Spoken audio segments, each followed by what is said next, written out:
Okay, students, are you able to see the screen? Yes, ma'am. If you have any problem regarding yesterday's topic, you can ask me. किसी को कोई दिक्कत आई हो कल के पढ़ाई No, ma'am. के अंदर? No, ma'am. No problem. Okay, तो हमने शुरू कर दिया था रीऑर्गेनाइजेशन ऑफ स्टेट्स।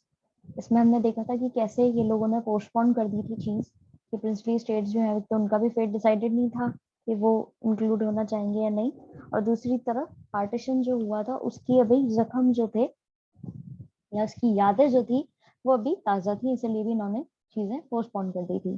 डिसीजन जो था नेशनल लीडरशिप का उसको चैलेंज किया था लोकल लीडर्स ने और वहाँ के लोगों ने, और प्रोटेस्ट होने लगा था तेलुगु बोलने वाले जो एरियाज थे, जैसे कि पुराना मद्रास हुआ या जो प्रेजेंट डे आज तमिलनाडु का हिस्सा है, या पार्ट्स जो आंध्र प्रदेश, केरला और कर्नाटका के, वहां पे अब विवाद उठ गया था इस चीज को लेकर के कि लैंग्वेज और कल्चर के बेसिस पे जो जोन बनाने वाले थे, ये लिंग्विस्टिक बेसिस पे जो ये जोन बना रहे थे, उसको लेकर के यहाँ पर लोकल लीडर्स ने प्रोटेस्ट शुरू कर दिया था। और वहां पर एक नया मूवमेंट शुरू हो गया था जिसको बोला गया था विशाल आंध्रा मूवमेंट, जहाँ पे वो डिमांड कर रहे थे कि आंध्रा जो है उसको बिल्कुल अलग कर दिया जाए। तेलुगु बोलने वाले एरियाज जो है उनको मद्रास एरिया से बिल्कुल डिफरेंट कर दिया जाए, अलग कर दिया जाए, और एक सेपरेट आंध्रा क्षेत्र जो है वो बनाया जाए। सारे पॉलिटिकल फोर्सेस जो थे आंध्रा रीजन के वो इसके फेवर में थे कि लिंग्विस्टिक रीऑर्गेनाइजेशन कर ही रहे हैं तो फिर पूरी तरह से अलग किया जाए, उसको मद्रास प्रोविंस से बिल्कुल हटा दिया जाए। ये चीज ये लोग डिमांड कर रहे थे, साउथ के जो लोग थे। अब इसके बारे में लाइन टू लाइन पढ़ते हैं। This decision of the national leadership was challenged by the local leaders and the people। जो डिसीजन लिया था नेशनल लीडर्स ने उसको चैलेंज किया था लोकल लीडर्स और लोगों ने। Protests began in Telugu-speaking areas and the old Madras province, which included present-day Tamil Nadu, parts of Andhra Pradesh, Kerala and Karnataka। Protest जो है वो शुरू हो गया था, विरोध शुरू हो गया था तेलुगु बोलने वाले क्षेत्रों में, जिसमें पुराना मद्रास एरिया आता है जो आज के तमिलनाडु का हिस्सा है, और कुछ हिस्से जो है आंध्र प्रदेश, केरला और कर्नाटका के। Vishal Andhra movement, the Vishal Andhra movement as the movement for a separate Andhra was called, demanded the Telugu speaking areas should be separated from the Madras province, of which they were a part, and be made into a separate Andhra province। अब विशाल Andhra movement जो है ये एक आंध्रा जगह जो है आंध्र प्रदेश जो है उसको अलग करने के लिए किया गया था। बेसिकली वो डिमांड कर रहे थे तेलुगु बोलने वाले एरियाज जो है उनको सेपरेट कर दिया जाए। उस समय जो मद्रास का वो हिस्सा थे, यहाँ पे लिखा हुआ है province of which they were a part, जिसका वो हिस्सा थे पुराने मद्रास का, उनको चाहिए था कि वो एक अलग सेपरेट करें आंध्र प्रोविंस को। Nearly all the political forces in Andhra region were in favor of linguistic reorganization of then the Madras province। Nearly सारे ही राजनीतिक दल जो थे वो इस चीज के लेकर के फेवर में थे कि आंध्र रीजन जो है उसको अलग कर दिया जाए उस समय जो वो मद्रास का हिस्सा हुआ करता था उससे। इस पैराग्राफ के अंदर किसी को कोई दिक्कत? No, ma'am. No problem. No, ma'am. Basically ये यहाँ पे ma'am. आपको सिंपली जो दूसरा मूवमेंट चला है उसके बारे में जानकारी दी गई है। The movement gathered momentum as a result of central government's वैसिलेशन। अब ये जो मूवमेंट है उसको और ज्यादा जोर कैसे मिल गया, जैसे ही सेंट्रल गवर्नमेंट जो है उसकी वैसिलेशन यानी कि उसका जो निश्चय नहीं कर पा रहे थे, वो लोग स्थिति को अपने कंट्रोल में नहीं कर पा रहे थे, उससे इस मूवमेंट को और ज्यादा जोर मिल गया। पोती Shri Ramulu, a Congress leader and a veteran Gandhian, went on an indefinite fast that led to his death after 56 days। अब पोती श्रीरामुलु जो है कांग्रेस लीडर हुआ करते थे और वेटरन गांधीयन थे, वो क्या अनिश्चित काल तक के लिए फास्ट पे चले गए, यानी कि भूख हड़ताल पे सॉर्ट ऑफ वो बैठ गए और धरने पे बैठ गए, और इससे 56 डेज के बाद में उनकी डेथ हो गई। This caused great unrest and resulted in violent outburst in Andhra region। इसका रिजल्ट क्या हुआ कि लोग बागों के अंदर बहुत ज्यादा गुस्सा आ गया, बहुत ज्यादा हिंसा हो गई, और वहां पर बेसिकली वो जो एरिया था आंध्रा रीजन वहां पे बहुत ज्यादा हिंसा होने लगी। People in large numbers took to the streets, काफी सारे लोग गलियों में उतर गए। मैनी वर इंजर्ड और lost their lives in police firing, कई सारे लोगों को चोट लगी, घायल हुए लोग बाग पुलिस फायरिंग के अंदर, और उन्होंने अपनी जानें भी खोनी पड़ी। In Madras, several legislators resigned their seats in protest. कई सारे legislators जो थे उन्होंने अपनी पोस्ट से रिजाइन कर दिया मद्रास के अंदर. Finally, the Prime Minister announced the formation of a separate Andhra state in December 1952. इस चीज को आपने मार्क कर लेना है. ये जो डेट है इसको याद रखना है कि प्राइम मिनिस्टर ने कब अनाउंस किया था आंध्रा स्टेट का, कि आंध्रा स्टेट जो है वो अलग होगी दिसंबर 1952 के अंदर. ठीक है, समझ में आया पैराग्राफ कि यहाँ कैसे एजिटेशन हुआ, कैसे इन्होंने डिमांड रखनी शुरू Yes, करी, ma'am. विशाल आंध्रा मूवमेंट क्या था, उसका एट द एंड जाकर के फिर किसने वहां पर एक कांग्रेस लीडर या वेटेरियन गांधीयन जो थे उन्होंने कैसे इनडेफिनिट काल तक के लिए उन्होंने फास्ट रखा, भूख हड़ताल पर बैठ गए, फिर उनकी डेथ हो गई 56 डेज के अंदर. फिर उसके बाद में वहां पे हिंसा होने लगी, बहुत लोग बागों गुस्सा फूट रहा था, गलियों में उतर रहे थे, लोग बाग लड़ रहे थे.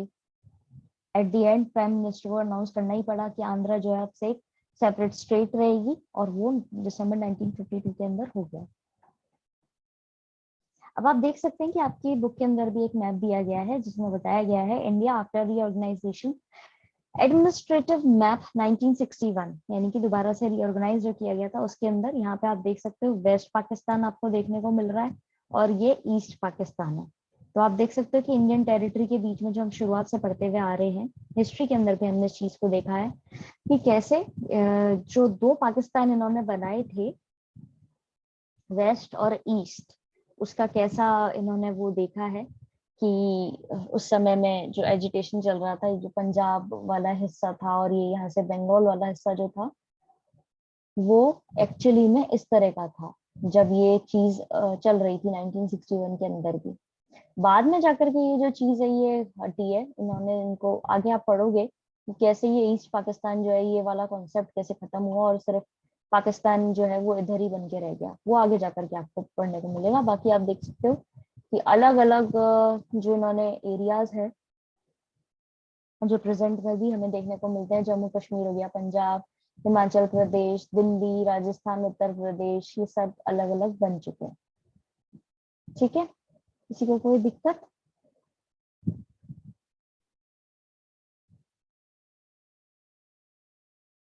No ma'am. No, ma'am. No problem. No, ma'am. Okay. अब यहाँ पर स्ट्रगल दिखाया गया है, स्ट्रगल ऑफ सर्वाइवल दिखाया गया है. एक कार्टून इमेज है 26 जुलाई 1953 का जो कैप्चर कर रहा है contemporary impression of the demand of 4 linguistic states, यानी कि जो सब लोग अपनी लिंग्विस्टिक स्टेट्स को लेकर के जो बात उठी थी उसको लेकर के जैसे डिमांड कर रहे थे. बीच में जो फिगर दिखाया गया वो है वहाँ के उस समय प्राइम मिनिस्टर जो थे उनका, और आसपास लोग जो है वो एजिटेशन या गुस्से में दिख रहे हैं, एंग्री उसमें है, उनका जो फेशियल एक्सप्रेशन है कुछ का बहुत ही ज्यादा गुस्से में देखने को मिल रहा है, जिसमें विशाल आंध्रा ये वाला फिगर है, या फिर गुजरात हो गया, या संयुक्त कर्नाटका हो गया, या बृहान महाराष्ट्र हो गया. सारे लोग जो हैं इनको पीछे पड़ गए कि हमारी एरिया को अलग अलग करो. ठीक है, अब फॉर्मेशन जो था आंध्रा का उससे क्या स्ट्रगल जो था बाकी दूसरी स्टेट्स का लिंग्विस्टिक लाइंस को लेकर के दूसरे हिस्से में वो भी शुरू हो गया, संघर्ष शुरू हो गया था दूसरे हिस्सों में भी. जब एक को उन्होंने बोल दिया लैंग्वेज के बेसिस पे अलग कर दिया तो ऑब्वियसली बात है कि उसकी देखा देखी दूसरे लोग जो है वो भी उस चीज को कहीं ना कहीं फॉलो करेंगे. तो यहाँ पे वही देखने को मिलेगा आपको, ये जो स्ट्रगल्स हैं सेंट्रल गवर्नमेंट के ऊपर कि कौन सी जगह को कितना वो दिया जाए, कहाँ पे क्या क्वेश्चन करना है, कैसे बाउंड्रीज जो है दोबारा से स्टेट को मार्क करनी है, उसके लिए इन्होंने अपॉइंट किया स्टेट रीऑर्गेनाइजेशन कमीशन 1953 के अंदर. ठीक है, जो उनका मेन काम यही था कि वो बाउंड्री सेट करनी थी. कमीशन जो है उन्होंने अपनी रिपोर्ट में एक्सेप्ट करी बाउंड्रीज स्टेट की जो प्रॉपर डिफरेंट लैंग्वेजेस बोलने वाले थे. उसी बेसिस पे, इसी रिपोर्ट के बेसिस पे स्टेट रीऑर्गेनाइजेशन एक्ट जो है वो पास हुआ 1956 के अंदर, जिसके बाद में 14 स्टेट्स जो हैं और 6 यूनियन टेरिटरीज जो हैं वो क्रिएट हुई. तो मतलब 1952 के अंदर इन्होंने आंध्रा बना दिया, आंध्र स्टेट जो है वो अलग से बन गई. ठीक है, उसके बाद में क्या हुआ, ये आंध्र प्रदेश के जब इन्होंने फाइनलाइज कर दिया तो बाकी पूरे देश में भी ये चीज जो है वो फैल गई कि ये तो हो गए लैंग्वेज के बेसिस पे. मद्रास से जो इनका हिस्सा था उसको अलग कर दिया और ये अलग लेवल पे बन गई. साथ ही साथ में इनको इस चीज से डील करने के लिए एक कमेटी बिठानी पड़ी, ठीक है, कमीशन लाना पड़ा जिसका नाम ही ये रखा गया था कि स्टेट रीऑर्गेनाइजेशन कमीशन, ठीक है। और ये इन्होंने इसको अपॉइंट कब किया था वो आपको मार्क कर लेना है, याद रखना है। इन्होंने 1953 के अंदर इसको रखा था, और फिर उसके बाद में इसकी ही रिपोर्ट के बेसिस पर इन्होंने एक एक्ट पास करवाया, और उसके हिसाब से इन्होंने फिर स्टेट्स डिवाइड करी, मार्क करी बाउंड्री और यूनियन टेरिटरी सेट करी। The formation of Andhra spurred the struggle for making of other states on linguistic lines in other parts of the country. Andhra जैसे ही बना उसकी खबर फैली और जो संघर्ष था बाकी जगहों पर वो शुरू हो गया। These struggles forced the central government in appointing a state reorganization commission in 1953 to look into the question of redrawing of boundaries of the state. अब यही जो स्ट्रगल चल रहे थे उससे फोर्स करा गया सेंट्रल गवर्नमेंट को कि भाई आप अपॉइंट करो स्टेट रीऑर्गेनाइजेशन कमीशन। 1953 के अंदर उन्होंने ये चीज कर दी, जिनका बेसिकली इस कमीशन का काम ही यही था कि वो इस क्वेश्चन को सॉल्व करें कि कौन सी स्टेट की कहाँ तक बाउंड्रीज जो है वो होनी चाहिए। The commission in its report accepted that the boundaries of the state should reflect the boundaries of different language. अब जो इन्होंने इस कमीशन ने जो अपनी रिपोर्ट दी थी उसमें उन्होंने पूरी तरह मान लिया था कि हाँ भाई ये बाउंड्रीज जो है उनकी लैंग्वेज बेसिस पे ही होगी, भाई कौन सी डिफरेंट लैंग्वेज के लोग जो है कहाँ पे रह रहे हैं उस हिसाब से ही बाउंड्रीज डिवाइड की जाएंगी। On the basis of its report, the State Reorganization Act was passed in 1956. इनकी रिपोर्ट के बेसिस पे ही यहाँ पर ये जो कमीशन इन्होंने बैठाया था स्टेट रीऑर्गेनाइजेशन वाला कमीशन, उसी की रिपोर्ट के बेसिस पे ही, जो इसका नाम क्या था, रिपोर्ट के बेसिस पे ही इन्होंने एक एक्ट पास कराया। एक्ट का नाम है स्टेट रीऑर्गेनाइजेशन एक्ट, जो पास किया गया था 1956 में। कमीशन बैठाया 53 में, 3 साल लगे रिपोर्ट देकर के पूरे इस एक्ट को पास कराने में। और this led to the creation of 14 states and 6 यूनियन टेरिटरीज। और उसके बाद में 14 स्टेट्स बनी और 6 यूनियन टेरिटरीज बनी। अब आप देख सकते हो कि कितना बड़ा इनका टाइम पीरियड कितना ज्यादा रहा है, क्योंकि एक तो देश बहुत बड़ा था, देश काफी बड़ा है और उसी हिसाब से फिर लोगों की डाइवर्सिटी भी अलग अलग है, तो उनको 3 साल लग गए बाउंड्रीज मार्क कराने के लिए, इस काम के लिए। समझ में आया? किसी को कोई दिक्कत? No, ma'am. No, ma'am, no problem. No, ma'am, no problem. पोती श्रीमामल्लू के बारे में यहाँ पे एक बॉक्स है, let's read that. Gandhian worker थे, left government job to participate in salt satyagraha. Government की नौकरी छोड़ दी थी, सॉल्ट सत्याग्रह जब चला था उसमें पार्टिसिपेट करने के लिए। ऑल्सो पार्टिसिपेटेड इन इंडिविजुअल सत्याग्रह, इन्होंने इंडिविजुअल सत्याग्रह के अंदर भी पार्टिसिपेट किया है। Went on a fast in 1946 demanding that temples in Madras province be open to Dalits. 1946 के अंदर इन्होंने वापस से फास्टिंग करी थी, भूख हड़ताल पे गए थे, जिसमें इन्होंने डिमांड करी थी कि जो मद्रास के मंदिर हैं वो दलित लोगों के लिए भी खोले जाने चाहिए। Undertook a fast unto death from 19th October 1952 demanding separate state of Andhra. Died during the fast on 15 December 1952. 19 अक्टूबर को वापस से फास्ट पे बैठे 1952 के अंदर, कुछ दिनों बाद 56 डेज बाद 15 दिसंबर 1952 को इनकी डेथ हो गई भूख हड़ताल पे बैठे बैठे। और इस बार जो ये भूख हड़ताल पे बैठे थे वहां पे सिंपली डिमांड कर रहे थे आंध्र प्रदेश की अलग से, मद्रास से जो हटके बने। तो 2 बार फास्ट पे बैठे हैं। पोती श्रीमामल्लू गांधीयन वर्कर थे, यही सब इनके बारे में दे रखा है। इनके हिसाब से क्वेश्चन पूछा जाता है कि ये इन्होंने क्या किया है, ये क्या काम कर रहे थे, तो आपने ये सब चीजें बता देनी है, ठीक है? क्लियर है? Yes, ma'am. Yes, Yes, ma'am. ma'am. Yes, अब ma'am. है next paragraph. One of the most important concerns in the early years was that demands for separate states would endanger the unity of country. तो सबसे important चीज ये बताई गई है, यहाँ पे पॉइंट रखा गया है, वो ये है कि जब डिमांड कर रहे थे अलग अलग स्टेट्स की, अलग अलग राज्यों की, तो उससे देश की यूनिटी को खतरा होने का भी चांस था।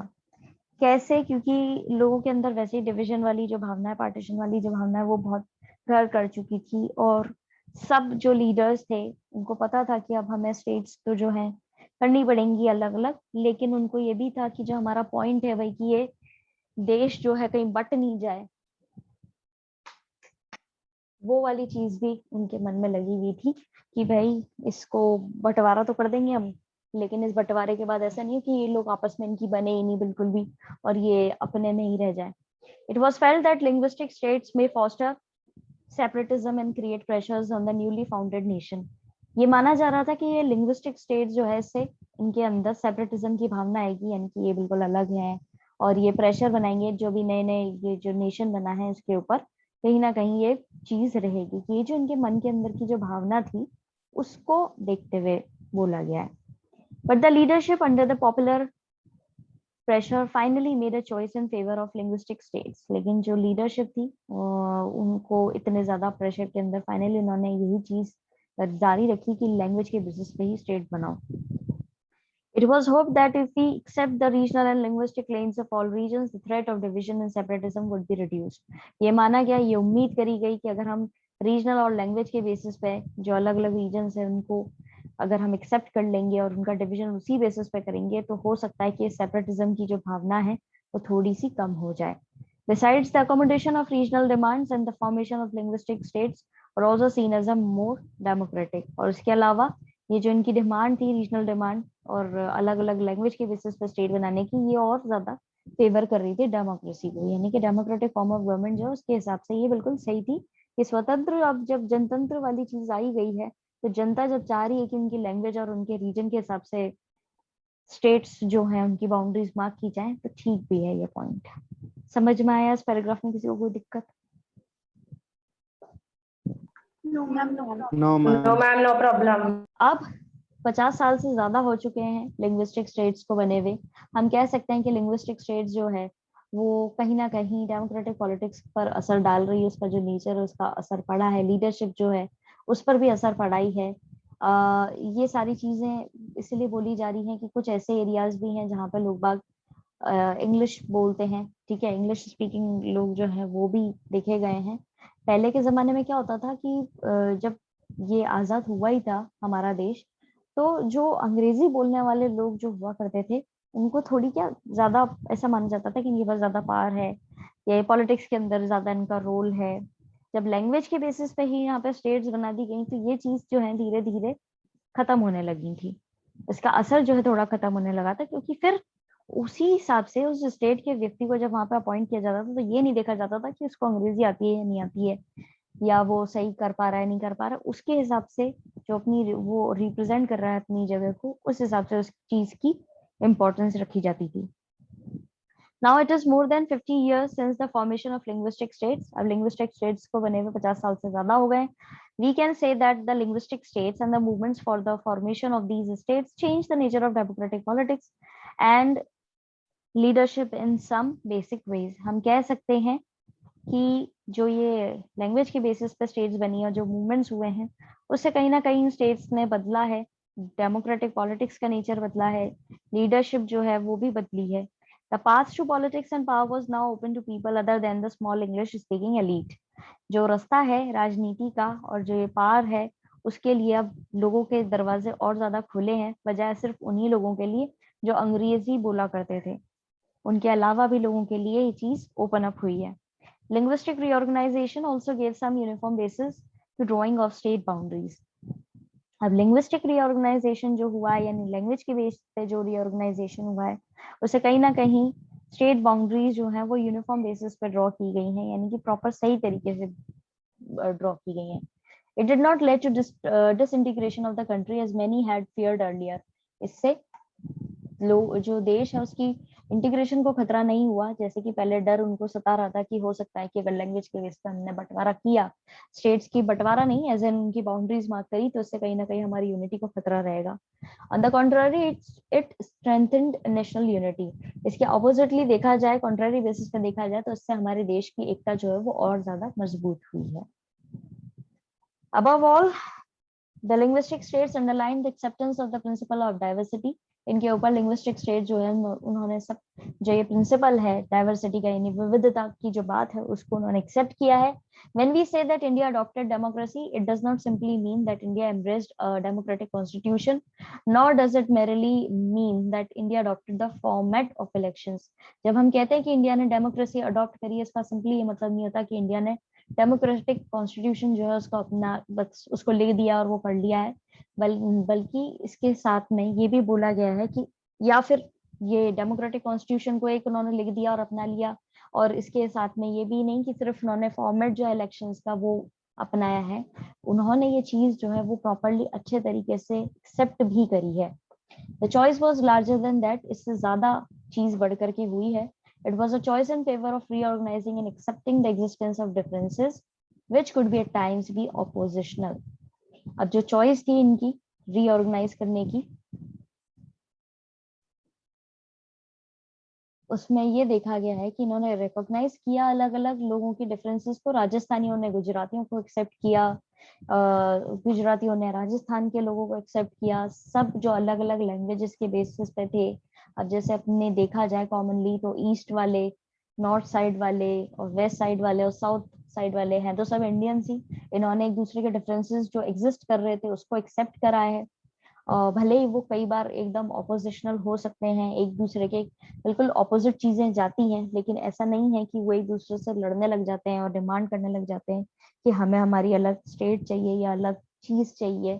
वो दोनों ही चीजों को एक्सेप्ट करते हैं। तो कहने का सिर्फ मतलब ये है, democracy in other words was associated with plurality of ideas and ways of life. यहाँ पे कहने का मतलब ये है दूसरे शब्दों में कि इन्होंने जो ये विविधता है अलग अलग आइडियाज की, जीवन जीने की, उस चीज को पूरी तरीके से एसोसिएट करा है, जोड़ करके देखा है।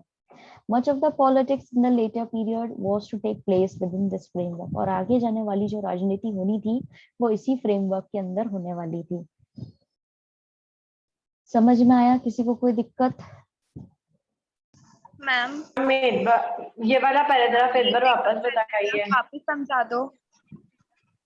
सिंपली यहाँ पे बोला ये गया है कि जो ये डिवीजन किया गया था अलग अलग भाषा के हिसाब से स्टेट्स का, उन लोगों ने सिंपली ये नहीं कि एक कॉन्स्टिट्यूशन संविधान लिख दिया और काम हो गया, या इलेक्शन करने का जो तरीका है उसको अपना लिया, इलेक्शन करवा दिया और बस काम खत्म।